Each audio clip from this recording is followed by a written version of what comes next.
ಬೆಂಗಳೂರಿನಲ್ಲಿ ಮಳೆಯಿಂದಾಗಿ ಸಾಕಷ್ಟು ಅವಾಂತರ ಸೃಷ್ಟಿಯಾಗಿದೆ. ಹಾಗೆ ಮರಗಳು ನೆಲಕ್ಕೆ ಉರುಳಿದೆ. ಸಿಲಿಕಾನ್ ಸಿಟಿಯ ಹಲವೆಡೆ ಧರೆಗೆ ಮರಗಳು ಉರುಳಿದೆ. 70ಕ್ಕೂ ಹೆಚ್ಚು ಮರಗಳು ಉರುಳಿ ಬಿದ್ದು ದೊಡ್ಡ ಮಟ್ಟದ ಅವಾಂತರವೇ ಸೃಷ್ಟಿಯಾಗಿದೆ. ಶಾಂತಿನಗರ, ಗಾಂಧಿನಗರ, ಚಿಕ್ಕಪೇಟೆ, ಚಾಮರಾಜಪೇಟೆ, ಸಿವಿ ರಾಮನ್ ನಗರ ಸೇರಿದಂತೆ ಹಲವೆಡೆ ಮರಗಳು ನೆಲಕ್ಕೆ ಉರುಳಿವೆ. ಜಿಬಿಎ ಮಾಹಿತಿಯ ಪ್ರಕಾರ ಮಳೆ ಗಾಳಿ ರಭಸಕ್ಕೆ ಮರಗಳು ಉರುಳಿ ಬಿದ್ದಿದ್ದು, ಹಾಗೆ ಕೊಂಬೆಗಳ ಮಾಹಿತಿ ಈ ರೀತಿಯಾಗಿದೆ. ಸಿವಿ ರಾಮನ್ ನಗರದಲ್ಲಿ 13 ಮರಗಳು ಉರುಳಿ ಬಿದ್ದಿದೆ. 18 ಮರದ ಕೊಂಬೆಗಳು ಮುರಿದು ಬಿದ್ದಿದೆ. ಇನ್ನು ಶಾಂತಿನಗರದಲ್ಲಿ 14 ಮರಗಳು ಉರುಳಿ ಬಿದ್ದಿದ್ದು 19 ಕೊಂಬೆಗಳು ಬಿದ್ದಿದೆ. ಗಾಂಧಿನಗರದಲ್ಲಿ 10 ಮರಗಳು ಉರುಳಿ ಬಿದ್ದಿದ್ದು 25 ಮರಗಳ ಕೊಂಬೆಗಳು ಬಿದ್ದಿವೆ. ಶಿವಾಜಿನಗರದಲ್ಲಿಯೂ 10 ಮರಗಳು ಬಿದ್ದಿದ್ದು 24 ಕೊಂಬೆಗಳು ಬಿದ್ದಿವೆ. ಚಾಮರಾಜಪೇಟೆಯಲ್ಲಿ 8 ಮರಗಳು ನೆಲಕ್ಕೆ ಬಿದ್ದಿದೆ. 18 ಮರಗಳು ಮುರಿದು ಬಿದ್ದಿದೆ. ಇನ್ನು ಚಿಕ್ಕಪೇಟೆಯಲ್ಲಿ ನೋಡ್ತಾ ಹೋಗೋದಾದ್ರೆ 15 ಮರಗಳು ನೆಲಕ್ಕೆ ಉರುಳಿದ್ದು 27 ಕೊಂಬೆಗಳು ಬಿದ್ದಿವೆ ಅನ್ನುವಂಥ ಮಾಹಿತಿ ಜಿಬಿಎ ನೀಡಿದೆ. ಇನ್ನು ಒಟ್ಟು 70 ಮರಗಳು ಹಾಗೆ 131 ಕೊಂಬೆಗಳು ಉರುಳಿ ಬಿದ್ದಿವೆ. ಮರಗಳು ಹಾಗೂ ಕೊಂಬೆಗಳ ತೆರವಿಗೆ ಇಡೀ ರಾತ್ರಿ ಜಿಬಿಎ ಅರಣ್ಯ ಘಟಕ ಸಿಬ್ಬಂದಿ ಕಾರ್ಯಾಚರಣೆಯನ್ನು ನಡೆಸಿದೆ. ಹಲವೆಡೆ ಮರಗಳು ರಸ್ತೆಗೆ ಉರುಳಿದ ಕಾರಣ ಟ್ರಾಫಿಕ್ ಜಾಮ್ನಿಂದ ವಾಹನ ಸವಾರರು ಪರದಾಡಿದ್ದಾರೆ. ಮೊದಲನೆಯ ದೃಶ್ಯದಲ್ಲಿ ನೀವೇನು ಗಮನಿಸ್ತಾ ಇದ್ದೀರಾ, ಯಾವ ರೀತಿಯಾಗಿ ನಿನ್ನೆ ಸುರಿದ ಭಾರಿ ಮಳೆ ಹಾಗೆ ಗಾಳಿಗೆ ಮರಗಳು ಹೇಗೆ ನೆಲಕ್ಕೆ ಉರುಳಿದೆ ಅಂತ ಹೇಳಿ. ಇನ್ನು ನೆಲಕ್ಕೆ ಮರಗಳು ಉರುಳಿರುವಂತಹ ಪರಿಣಾಮ ಸಾಕಷ್ಟು ಜನರಿಗೆ ಕೆಲಸ ಮುಗಿಸಿ ಮನೆಗೆ ಹೋಗೋದಕ್ಕೂ ಕೂಡ ಬಹಳಷ್ಟು ಸಮಸ್ಯೆ ಉಂಟಾಗಿತ್ತು. ಯಾಕೆ ಅಂತ ಹೇಳಿದ್ರೆ, ಒಂದು ಕಡೆ ಮಳೆ, ಇನ್ನೊಂದು ಕಡೆ ಮರಗಳು ರಸ್ತೆಗೆ ಬಿದ್ದಿರೋದ್ರಿಂದ ಆ ರಸ್ತೆಯಲ್ಲಿ ವಾಹನ ಸವಾರರು ಹೈರಾಣಾಗಿ ಹೋಗುತ್ತಾರೆ. ಸರಿಯಾದ ಸಮಯಕ್ಕೆ ಮನೆಗೆ ಹೋಗೋದಕ್ಕೂ ಕೂಡ ಆಗದೆ ಅವಾಂತರ ಸೃಷ್ಟಿಯಾಗಿದೆ. ಈ ಕುರಿತು ಮತ್ತಷ್ಟು ಮಾಹಿತಿಯನ್ನು ನೀಡ್ತಾರೆ ನಮ್ಮ ಪ್ರತಿನಿಧಿ ಪ್ರಸನ್ನ ದೇವನೂರು ದೂರವಾಣಿ ಸಂಪರ್ಕದಲ್ಲಿ. ಪ್ರಸನ್ನ, ಒಂದು ಕಡೆ ಬಿಸಿಲಿನಿಂದ ತತ್ತರಿಸಿ ಹೋಗಿದ್ದಂತಹ ಜನಕ್ಕೆ ಮಳೆ ಬಂದಿದೆ ಅನ್ನುವಂತಹ ಖುಷಿ ಒಂದು ಕಡೆ ಆದ್ರೆ, ಅದಕ್ಕಿಂತ ಬಿಗಿಲಾಗಿ ಬಹಳಷ್ಟು ಅವಾಂತರವೇ ಸೃಷ್ಟಿಯಾಗಿದೆ. ಅದರಲ್ಲೂ ಬಹಳ ಪ್ರಮುಖವಾಗಿ ಸಾಕಷ್ಟು ಕಡೆ ಮರಗಳು ಉರುಳಿರೋದ್ರಿಂದ ಎಲ್ಲೆಲ್ಲಿ ಯಾವ ರೀತಿಯಾದಂತಹ ಅವಾಂತರಗಳು ಸೃಷ್ಟಿಯಾಗದ? ದಿವ್ಯಾ, ಏನು ಬಿರು ಬಿಸಿಲಿನಿಂದ ಸಿಲಿಕಾನ್ ಸಿಟಿ ಜನರು ತುಂಬಾ ಬಹಳಷ್ಟು ಸಂಕಷ್ಟಕ್ಕೊಳಗಾಗಿದ್ರು. ಈಗ ಪ್ರಥಮ ಮಳೆ ಏನು ನಿನ್ನೆ ಸುರಿತು, ಭಾರಿ ಮಳೆ, ಇದು ಒಂದು ಕಡೆ ರಿಲ್ಯಾಕ್ಸ್ ಕೊಟ್ಟರು ಕೂಡ ಅದು ನಿನ್ನೆ ಬಿರುಗಾಳಿ ಸಮೇತ ಮಳೆ ಬಂದಿರೋ ಹಿನ್ನೆಲೆಯಲ್ಲಿ ಏನಾಗಿದೆ, ಸಿಲಿಕಾನ್ ಸಿಟಿ ಅಸ್ತವ್ಯಸ್ತ ಆಗಿದೆ ಅಂತಾನೆ ಹೇಳ್ಬೋದು. ನೀವು ಯಾವ ರಸ್ತೆಗಾರು ಹೋಗಿ ಮರ ಬಿದ್ದಿದೆ, ಕೊಂಬೆಗಳು ಬಿದ್ದಿದೆ. ಕಾರಣ ಏನಂತಂದ್ರೆ, ಸಿಲಿಕಾನ್ ಸಿಟಿ ಇದೆ ಗ್ರೀನ್ ಸಿಟಿ, ಉದ್ಯಾನ ನಗರಿ ಅಂತ ಕರೀತಾರೆ. ಎಲ್ಲ ಕಡೆ ಮರಗಳಿದೆ. ನಿನ್ನೆ ಬಹಳ ಜೋರಾಗಿ ಏನು ಮಳೆ ಜೊತೆನಲ್ಲಿ ಗಾಳಿ ಬಂತು. ಇದರಿಂದಾಗಿ ಸುಮಾರು 70ಕ್ಕಿಂತ ಹೆಚ್ಚು ಮರಗಳು ಬಿದ್ದಿದೆ ಅನ್ನುವಂತ ಲೆಕ್ಕಾಚಾರ ಈಗ ಜಿಬಿಎ ನಮಗೆ ಕೊಟ್ಟಿರುವಂತದ್ದು.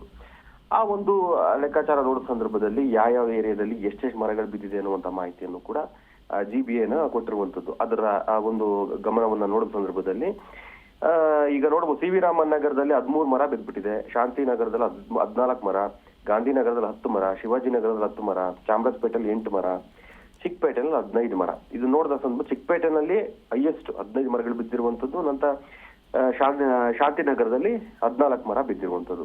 ಜೊತೆಗೆ ಮರದ ಕೊಂಬೆಗಳು, ಬ್ರಾಂಚಸ್ ಕೂಡ, ಅಂದ್ರೆ ಕೊಂಬೆಗಳು ಕೂಡ ಬಿದ್ದಿರುವಂತದ್ದು. 131 ಕೊಂಬೆಗಳು ಬಿದ್ದಿರುವಂತದ್ದು. ಇವೆಲ್ಲವನ್ನು ಕೂಡ ಕ್ಲಿಯರ್ ಮಾಡುವಂತ ಕೆಲಸವನ್ನ ಈಗ ಜಿಬಿಎ ಅರಣ್ಯ ಘಟಕದ ಸಿಬ್ಬಂದಿಗಳು ರಾತ್ರಿ ಇಡೀ ಕೆಲಸವನ್ನ ಮಾಡ್ತಾನೆ ಇದ್ದಾರೆ.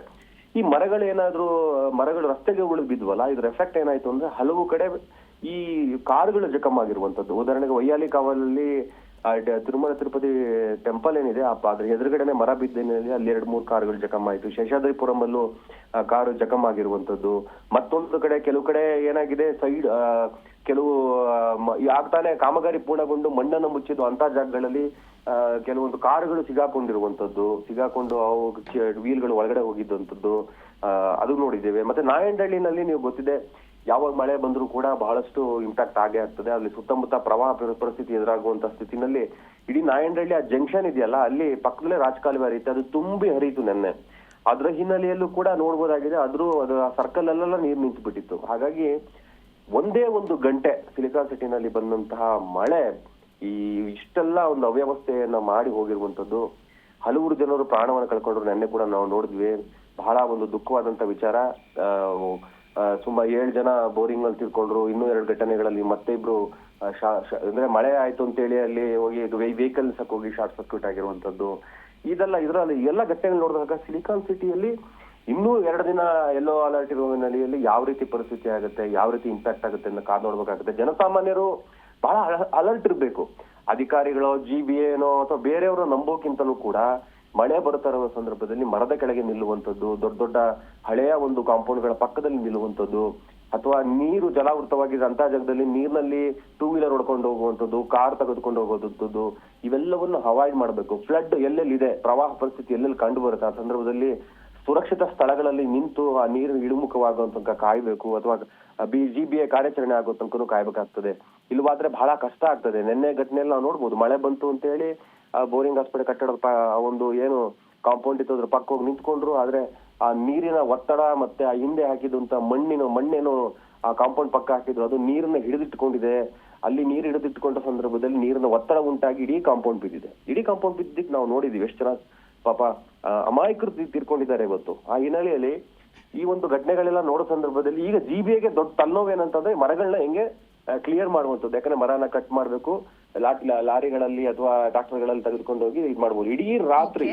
ಇಡೀ ರಾತ್ರಿ ಬೆಂಗಳೂರು ಟ್ರಾಫಿಕ್ ಜಾಮ್ ಇಂದ ಸಂಪೂರ್ಣವಾಗಿ ತತ್ತರಿಸಿ ಹೋಗಿದೆ. ಯಾಕಂದ್ರೆ ಯಾವ ರಸ್ತೆಗೆ ಹೋದ್ರೂ ಮರದ ಕೊಂಬೆಗಳು ಬಿದ್ದಿದೆ, ಮರಗಳು ಬಿದ್ದಿದೆ. ಈ ನೆಲೆಯಲ್ಲಿ ವಾಹನ ಸವಾರರು ಇವತ್ತು ಕೂಡ ಅಲರ್ಟ್ ನಲ್ಲಿ ಎಚ್ಚರಿಕೆಯಿಂದ ಇರಬೇಕಾಗ್ತದೆ. ಓಕೆ, ಥ್ಯಾಂಕ್ ಯು ಪ್ರಸನ್ನ ನಿಮ್ಮೆಲ್ಲ ಮಾಹಿತಿಗಾಗಿ.